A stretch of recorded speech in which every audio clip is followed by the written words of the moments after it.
अरिहंत का sample paper 2 start हो रहा है आज। फिर इसके पहले पार्ट 1 कर चुके हैं, तो ये सैम्पल पेपर 2 है। इसका पहले वाला ये पार्ट है। सेक्शन ए स्टार्ट कर रहे हैं। तो पहले वाला जो क्वेश्चन है इसमें देखते हैं क्या है। Which term of the AP is -40। तो ये सीक्वेंस दे दिया 2, -1, -4, -7 ऐसे करते करते कौन सी नंबर -14 होगा, -40 होगा वो पूछ रहा है। तो ये वाला पहला टर्म हो गया, a = 2 हो गया, d = क्या हो गया, common difference second term minus first term, तो आ गया -3। तो d = -3 आ गया।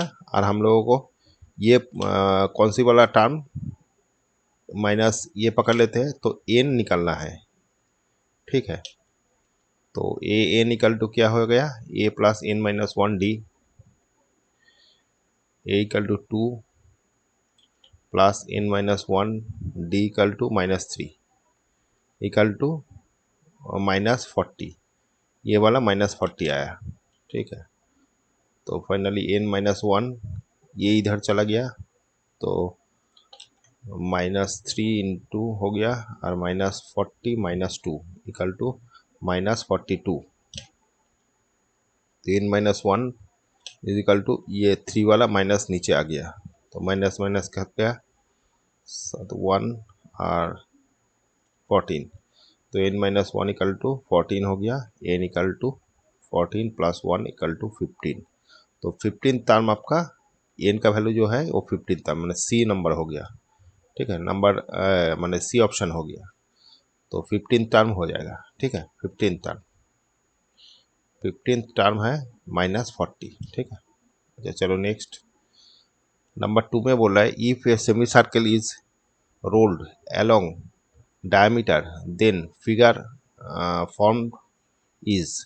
अच्छा, कोई सेमी सर्कल है, मतलब इस टाइप का कोई सर्कल है, इस टाइप का कोई सर्कल है, इसका बोल रहा है डायमीटर पकड़ के, डायमीटर मतलब ये बीच में से ही होना चाहिए। तो ये पकड़ के अगर कोई इसको घुमाएंगे, ऐसे ऐसे घुमाएंगे, तो ये क्या हो जाएगा, ये आपका कोन फॉर्मेट हो जाएगा। मतलब इस टाइप का कुछ आएगा, इस टाइप का कुछ आएगा। तो बोल रहा है स्पेरिकल नहीं होगा, कॉनिकल कनिकल हो जाएगा। ठीक है, सिलिंड्रिकल, सिलिंड्रिकल तो माने ये सिलिंड्रिकल है, तो सिलिंड्रिकल नहीं होगा। स्पेरिकल मतलब इस टाइप का है, तो ये भी नहीं होगा। तो इस टाइप का कुछ आएगा। ठीक है, एक्चुअली रेडियस बराबर होना चाहिए, फिर भी अगर माने ये जो डायमीटर बोल रहे हैं यार, डायमीटर के चलते इस टाइप का शेप नहीं आता। डायमीटर को अगर पकड़ के चलेंगे तो इस टाइप का शेप आएगा, तो अप्रोक्सीमेट वही कॉनिकली होगा। ठीक है, रेडियस पकड़ के बने, ये डायमीटर और रेडियस एक ही टाइप का हो गया। ठीक है, अच्छा चलो नेक्स्ट ये वाला देख लेते हैं क्या दिया हुआ है, कॉनिकली दिया हुआ है। ठीक है, अच्छा इसमें बोल रहा है the area of the shaded portion. Shaded portion का एरिया पूछा है, ये शेडेड पोर्शन जो है इसका एरिया पूछा है। तो ये रेडियस दे दिया, मैंने छोटा जो सर्कल है, मैंने दो सर्कल है, एक बड़ा सर्कल है एक छोटा सर्कल है। तो छोटा सर्कल का जो है वो R1 पकड़ लेते हैं, ये दे दिया 31 सेंटीमीटर।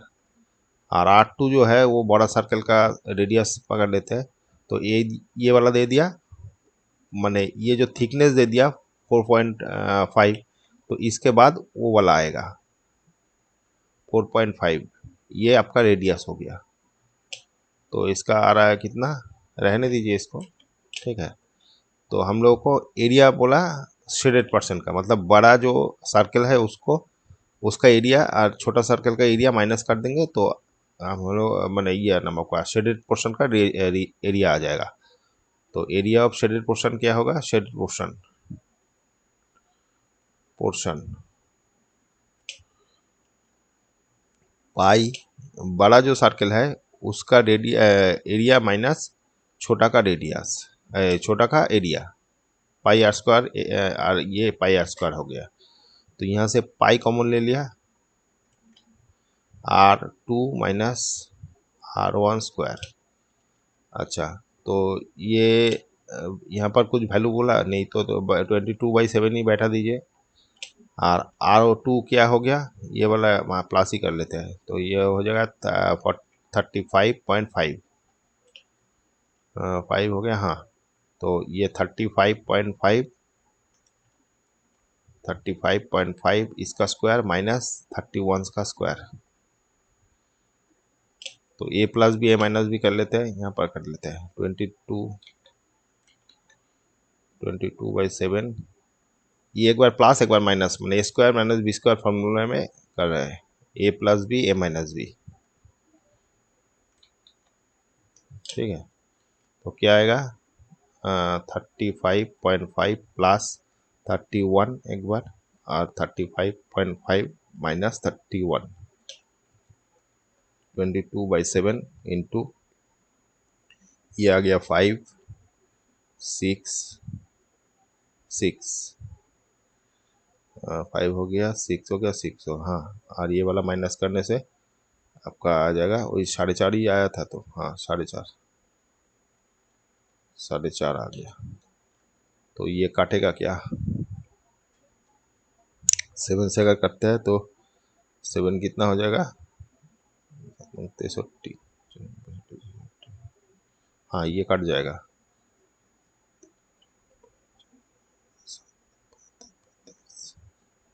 ये आ गया। तो फाइनली ये मल्टीप्लाई करना पड़ेगा, तो 9.5 इंटू 4.5 क्या आ रहा है, 2 5 47 5 2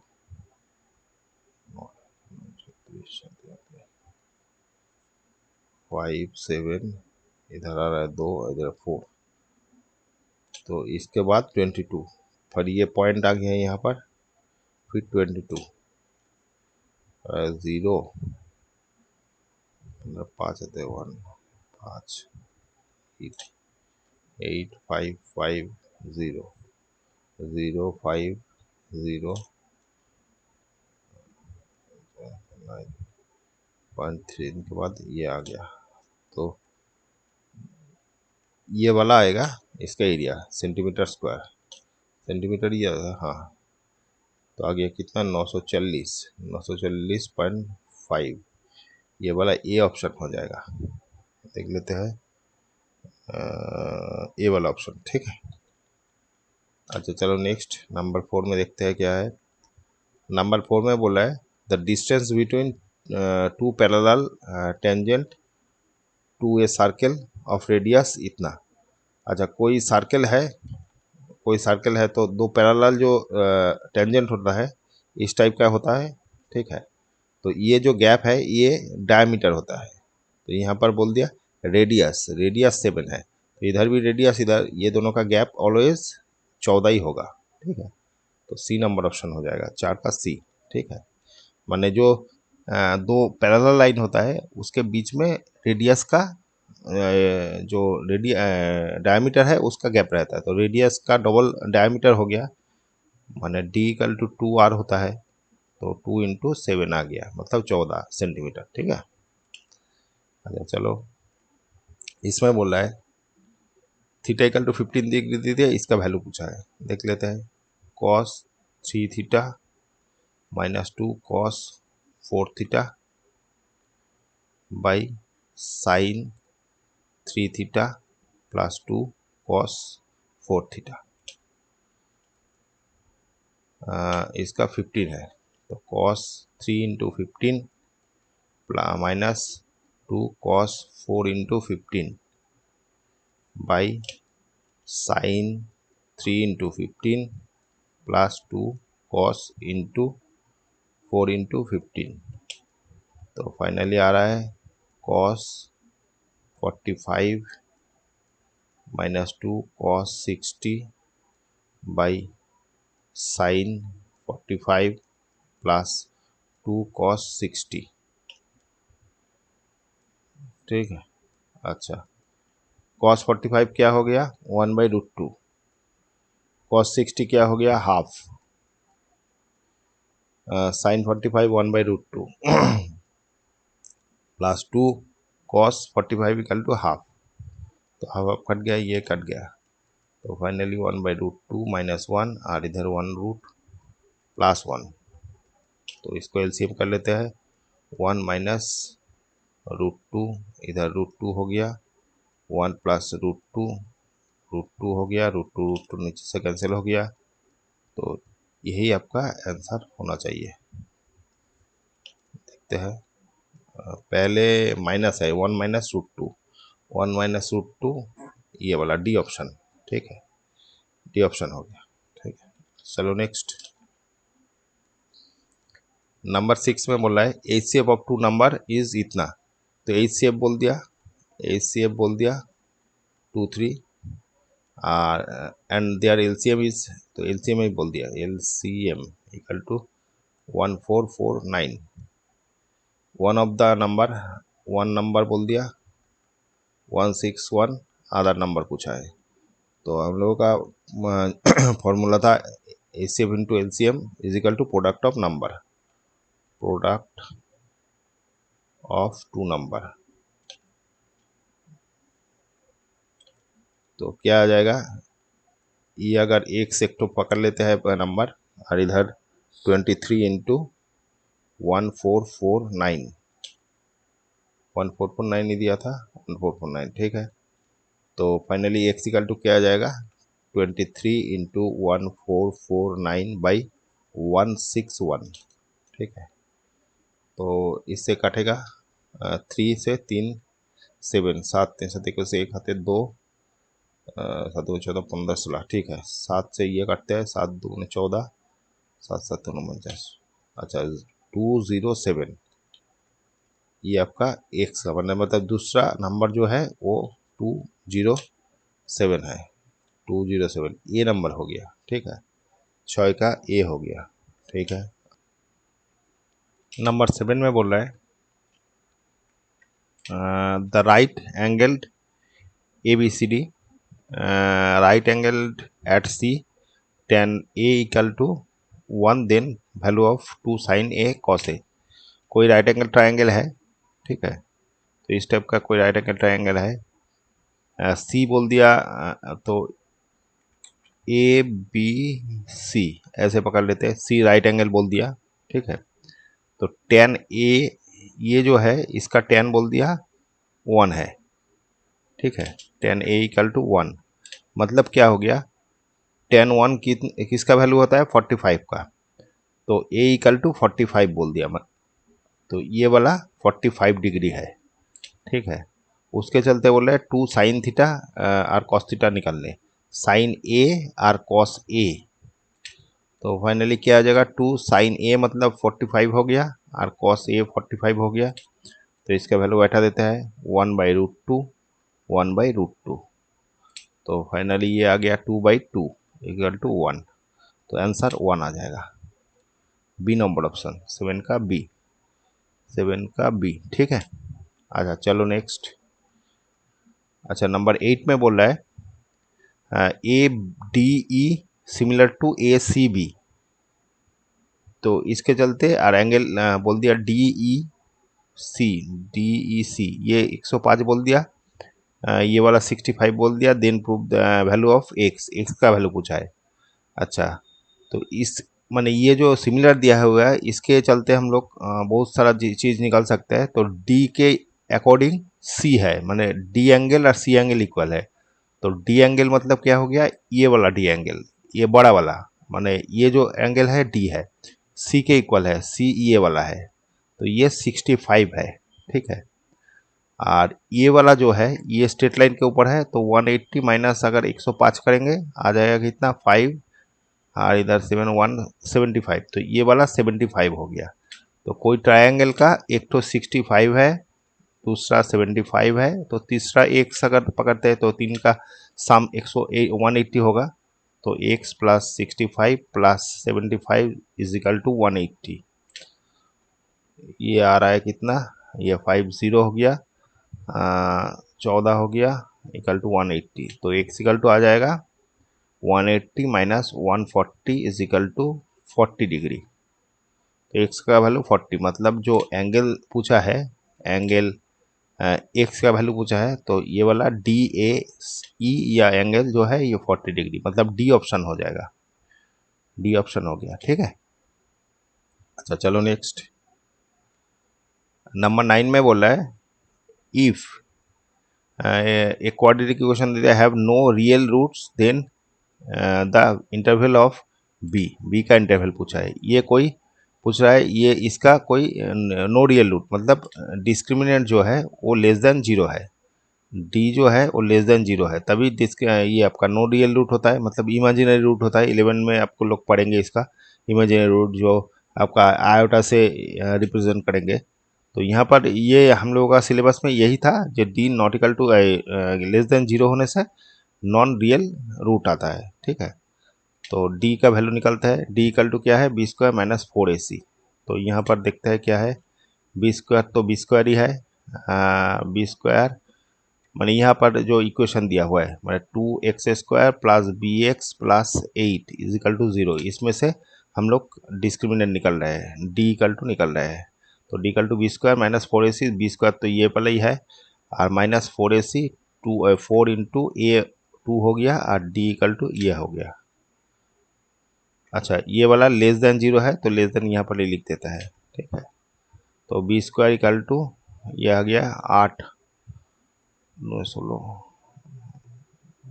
64, ये आ गया, तो b square equal to less than 64 आ गया।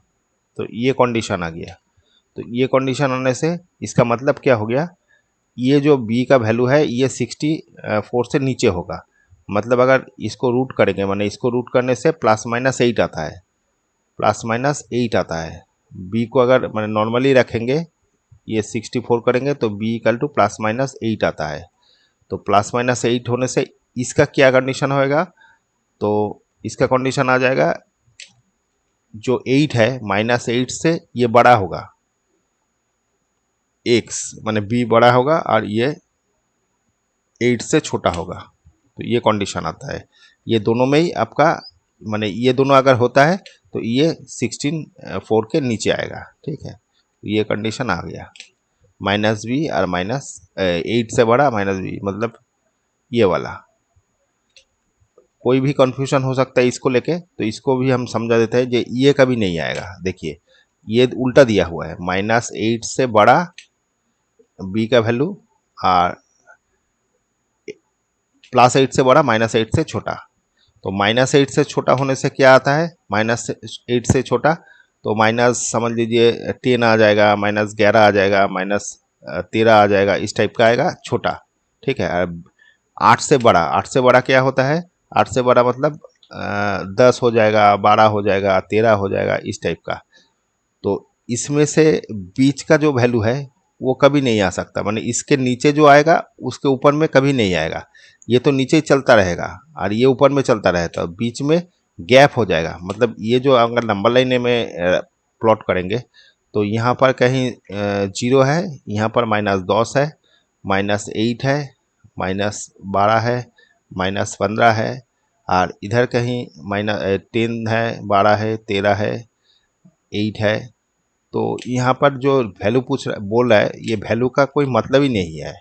बी का वैल्यू बोला है माइनस इधर से और ये बोला इधर से, तो ये तो कॉमन होना चाहिए तभी वैल्यू निकलेगा। इसको अगर प्लॉट करेंगे, देखिए इसको अगर प्लॉट करेंगे, इसको अगर प्लॉट करेंगे, ये क्या आएगा, ये 0 आ गया, इधर -8 कहीं है, इधर +8 कहीं है, तो इधर 1 2 3 ऐसे है, इधर -2 -1 ऐसे कुछ है।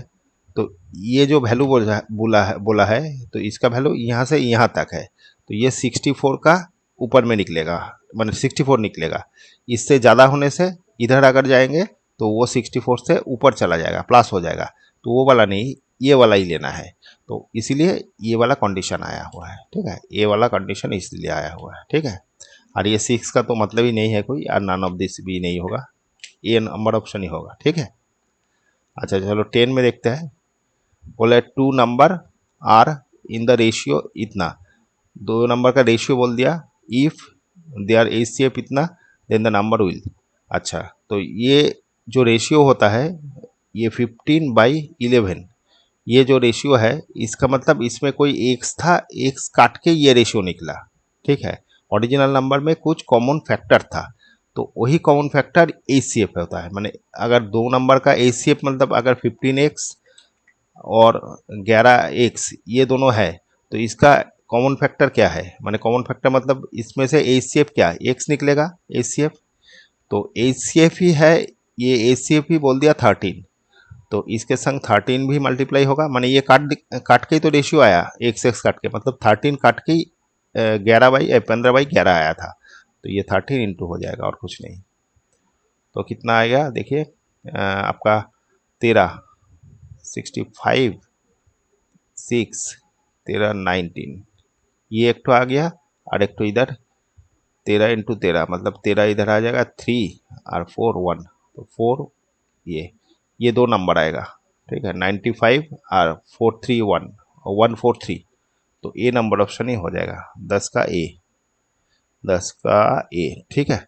अच्छा चलो नेक्स्ट, 11 में बोला है if common difference of AP 5, तो डी इक्वल टू बोल दिया 5, देन द वैल्यू ऑफ ये, तो ए 18 माइनस ए 13, तो ए 18 क्या आ जाएगा, ए प्लस n-1 मतलब 18 यहाँ पर n का वैल्यू, डी फिर इसका ए माइनस माइनस प्लस हो जाएगा, सामने माइनस है, और नहीं तो एक बार ब्रैकेट दे के लिख लीजिए अगर कोई कन्फ्यूजन होगा तो, प्लस n-1 मतलब 13 - 1 डी डी, ठीक है।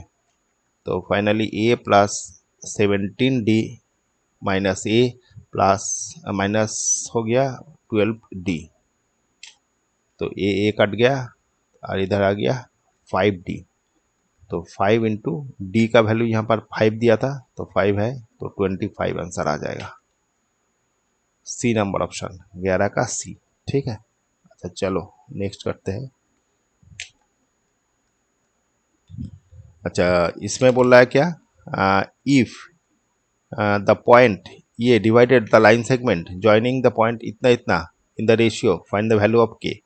अच्छा के का वैल्यू पूछा है, कोई भी लाइन है ऐसे, लाइन का दो पार्ट बोल दिया, ए और बी बोल दिया, सेक्शन फार्मूला आपका ये 7 और इधर 2, डिवाइडेड हो रहा है 1:2, ये 1:2 रेशियो में डिवाइडेड हो रहा है पी में, पी का वैल्यू बोल दिया 10 K0, के का वैल्यू हो जाता है, के कैसे निकलता है,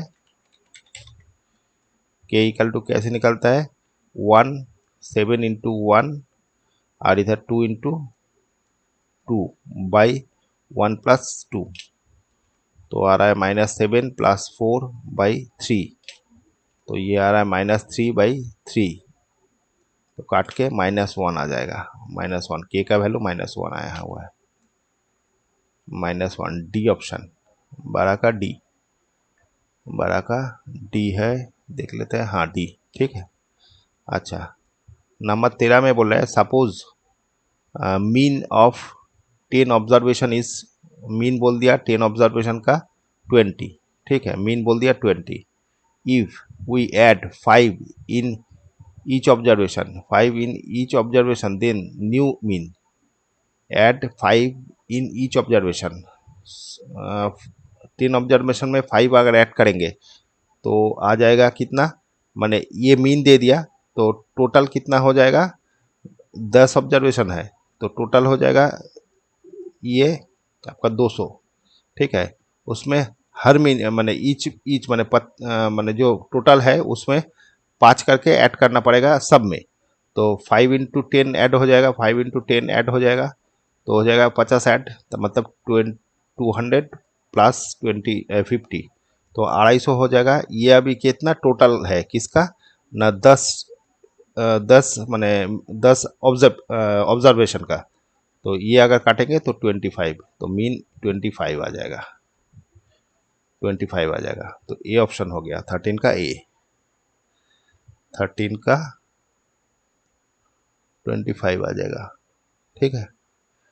अच्छा इसका डी था, इसका पहले वाला का डी था, तो डी ऑप्शन ठीक है, 13 हो गया। अभी चलो 14 में देखते हैं, Gayatri was making a mathematical model in which she placed 4 cubes each of edge 20 centimeter on one above the another, then the surface area of the resulting cuboid। ठीक है, तो कोई ऐसे क्यूबॉइड क्यूब है जो एक के ऊपर एक बैठा हुआ है। ठीक है, ऐसे चार ठो बैठाया, तो ये वाला एज 20 करके है, चारों तरफ का 20 करके है।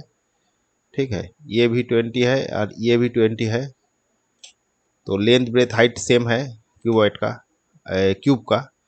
तो ये 20 करके अगर चार ठो बैठाएंगे तो इधर का एज जो हो जाएगा ये 80 आ जाएगा।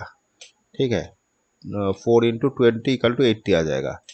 और इधर का एज तो 20 है, इधर का एज भी 20 है, मतलब लेंथ ब्रेथ हाइट का 3 जो हो गया, वो एक ठो 20 आ जाएगा, एक ठो 20 आ जाएगा और एक ठो 80 आ जाएगा। तो इसका टोटल सरफेस एरिया क्या आ जाएगा, length into breadth, breath into height plus breadth into height into length. तो फाइनली हो रहा है 20 × 20 प्लस 20 × 80 प्लस 20 × 80 बाई 80 × 20 लिख दीजिए।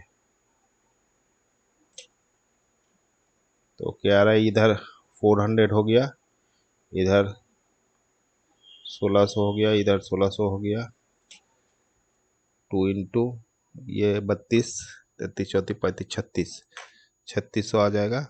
तो आ जाएगा 7200 इतना यूनिट स्क्वायर, सेमी स्क्वायर। तो सेंटीमीटर दिया था, सेमी स्क्वायर हो जाएगा। तो 72 से मतलब ये बी नंबर ऑप्शन हो जाएगा। ठीक है, अच्छा चलो नेक्स्ट। नंबर 15 में बोल रहा है ए solid ball exactly fitted inside a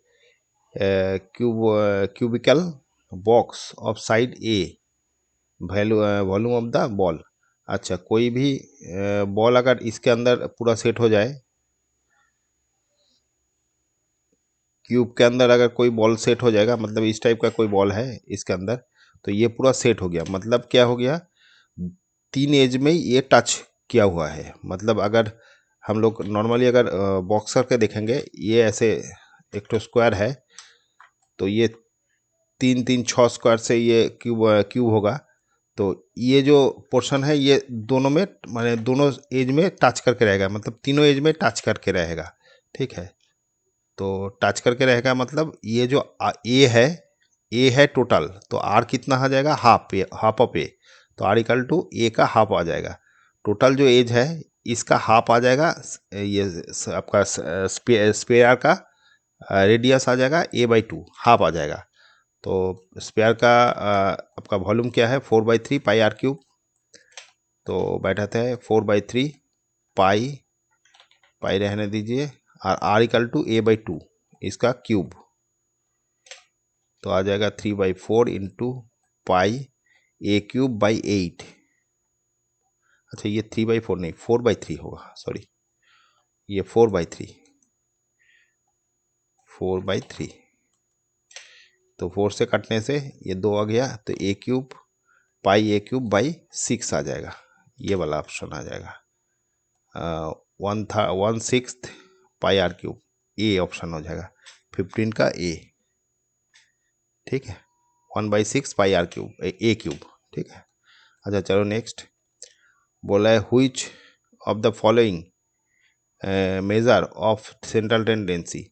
अच्छा, सेंट्रल टेंडेंसी का मेजरमेंट पूछ रहा है। तो फ्रीक्वेंसी बोला, क्यूमुलेटिव फ्रीक्वेंसी, मीन और क्लास लिमिट। तो ये सब तो आपका उसके रिलेटेड चीज़ है, लेकिन ये ऑप्शन ही जो है ये मैंने सेंट्रल टेंडेंसी है। सेंट्रल टेंडेंसी मतलब मीन, मीडियन और मॉड, ये सेंट्रल टेंडेंसी होता है। तो ये मीन दे दिया ये, और ये सब तो इसका निकलने के लिए लगता है, frequency, cumulative frequency, class limit, ये सब मीन या ये क्यूमुलेटिव फ्रीक्वेंसी मीडियन को निकलने के लिए लगता है। फ्रीक्वेंसी जैसे इसका रिलेशन दे रहता है, क्लास लिमिट तो आपका जो क्लास इंटरवल है उसका जो बीच में गैप रहता है उसको क्लास लिमिट बोलता है। ठीक है, तो क्लास ये सब माने ये जो सेंट्रल टेंडेंसी है वो आपका मीन ही होगा। ठीक है, अच्छा 16 के बाद 17 देखते हैं। which of the following write the value of k for which system equation has unique solution. तो यूनिक सॉल्यूशन होने के लिए क्या होता है, 1/a2 a1/a2 not equal to b1/b2, ये ऑप्शन रहता है। तो ये कंडीशन देखते हैं दोनों इक्वेशन में, x प्लस के वाई इज इक्वल टू 0 और 2x minus Y equal to 0। तो इसका मतलब 1/2 equal to k/-1 not equal to, तो k equal to finally not equal to -½ आ जाएगा। तो ये कंडीशन आ गया, k नॉट इक्वल टू -½ माने सी ऑप्शन हो जाएगा, 17 का सी देख लेते हैं, 17 का सी ठीक है। 18 में बोल रहा है ए पैरेललोग्राम हैज़ वर्टिसेस, ये वाला दे दिया, देन वैल्यू ऑफ ए। अच्छा, कोई पैरेललोग्राम है, ऐसे पैरेललोग्राम है तो इसका वर्टिसेस बोल दिया पी क्यू आर एस। तो पी बोल दिया 1/4, क्यू बोल दिया 7/11 और ए इक्वल टू बोल दिया ए 4 और 1 - 3, ठीक है। तो ये दोनों का अगर डायगोनल इंटरसेक्ट करेगा, मैंने ये बाइसेक्ट करेगा दोनों को, ये जो डायगोनल होता है पैरेललोग्राम का डायगोनल बाइसेक्ट ईच अदर होता है। तो मतलब ये पॉइंट जो है इन दोनों का मिड पॉइंट और इन दोनों का मिड पॉइंट का मैंने बीच में काट करेगा, मैंने इंटरसेक्ट करेगा, तो दोनों का मिड पॉइंट निकलता है। तो क्यू एस का मिड पॉइंट जो है, मिड पॉइंट क्या आ जाएगा, 7 + 1/2 और इधर 11 - 3/2 और इधर जो ये पहले निकाल लेते हैं, तो ये आ रहा है 8/2 और इधर आपका आ रहा है 8/2, मतलब 4 हो गया, दोनों में ही 4 हो गया, ठीक है। तो 4 हो गया। और दूसरा जो पी आर है, पी आर का जो मिड पॉइंट होगा, वो वाला क्या होगा, पी आर का माने ए 1+a/2 और एक ठो 4/4 4+4/2। तो हमको ए का वैल्यू पूछा है, तो ये दोनों सेम चीज़ है, माने ये वाला और ये वाला सेम है, एक्स एक्सिस जो होता है वो सेम होगा, एक्स कोऑर्डिनेट। तो 1+a/2 इज इक्वल टू, माने ये बेसिकली इसके इक्वल है, तो ये 4 हो गया। तो फाइनली 1+a इक्वल टू हो गया 8, a equal to 8 - 1 equal to 7। तो 7 आंसर आ जाएगा, बी नंबर ऑप्शन, 18 का बी, ठीक है। अच्छा चलो, अच्छा इसमें असर्शन और रीजनिंग का है क्वेश्चन, देखते हैं क्या बोला। All regular polygons of same number of side such as equilateral triangle square are similar. हाँ ठीक ही बोला है, कोई भी रेगुलर हेक्सागन वगैरह होगा, मतलब ट्रायंगल हो गया या स्क्वायर हो गया, इन दोनों में अगर ट्रायंगल निकालेंगे, माने ये सेम अगर आपका ये दोनों का बोल रहा है साइड अगर सेम होगा, रेगुलर, ये सब रेगुलर हेक्सागन मतलब इक्वल साइज का, इक्वल लेंथ का हेक्सागन है, मतलब ए होगा, इसका भी ए है, ये बी ये बी होगा, ठीक है। तो ये सब सिमिलर होगा, तो ये कंडीशन ठीक ही बोला है, ये ट्रू है। और रीजन क्या बोला है, 2 polygon are said to be similar if their corresponding angle equal and length of corresponding side are proportional। ये भी कंडीशन ठीक दिया हुआ है, मतलब इसका रीज़न ही ये है, माने इसका ही तो हम लोग, माने ये जब सिमिलर बोलते हैं कैसे बोलते हैं, a/a होना चाहिए, b/b होना चाहिए, इस टाइप का बोलता है, और एंगल इक्वल होगा, यही बोलते हैं। तो ये एक्चुअली माने दोनों ही ठीक है, और एक असर्शन का रीज़न भी है, ठीक है। तो both assertion A and reason are true, R is correct explanation of assertion. हाँ तो बी ए ऑप्शन हो जाएगा, ए ऑप्शन ही हो जाएगा, ठीक है। अच्छा चलो 20 में देखते हैं, इसमें बोला है mid point of line segment divided in the ratio 1:1, ठीक है। तो mid point of line segment, हाँ, तो कोई भी मिड पॉइंट कैसे निकलता है, 1:1 करके ही निकलते हैं, मतलब 1:1 रेशियो में कट करता है तभी मिड पॉइंट निकलता है, ये ट्रिक है। रीजन में बोल रहा है if area of triangle is 0 the mean point are collinear. अच्छा, if area of triangle is 0 that mean points are collinear. हाँ, तो एरिया अगर 0 होता है, कोई ट्राइंगल का एरिया अगर 0 होता है, उसका वो कोलिनियर होता है, मतलब तीन जो पॉइंट है ऐसे ट्राइंगल होता है, ऐसे ट्राइंगल होता है। ये पॉइंट अगर इसके ऊपर आ जाएगा तो ये स्ट्रेट लाइन हो जाएगा, तो मतलब इसका एरिया ही कुछ नहीं रहेगा। तो एरिया 0 होने से तीन एक ही लाइन में आ जाता है, तीनों पॉइंट। ये ट्राइंगल के लिए जो तीनों पॉइंट लगता है वो एक ही लाइन में आ जाता है, तब उसका एरिया 0 आ जाता है। ये भी ठीक है, लेकिन इसका एक्सप्लेनेशन ठीक नहीं है। ये मिड पॉइंट का थ्योरम, मैंने ये मिड पॉइंट बोल दिया, ये ट्रायंगल का एक प्रॉपर्टी बोल दिया, लेकिन दोनों ही ठीक है। तो ऑप्शन नंबर बी हो जाएगा, both A and reason are true but R is not correct explanation of assertion, ठीक है। अच्छा, ये 20 वाला ख़त्म हो गया। तो ये आपका जो नंबर 2 वाला क्वेश्चन पेपर है, इसका पहले पार्ट ए सॉल्व किया है, बाकी बी सी डी ई ये सब आएगा, तो वो नेक्स्ट क्लास में करेंगे। तो ओके, थैंक यू।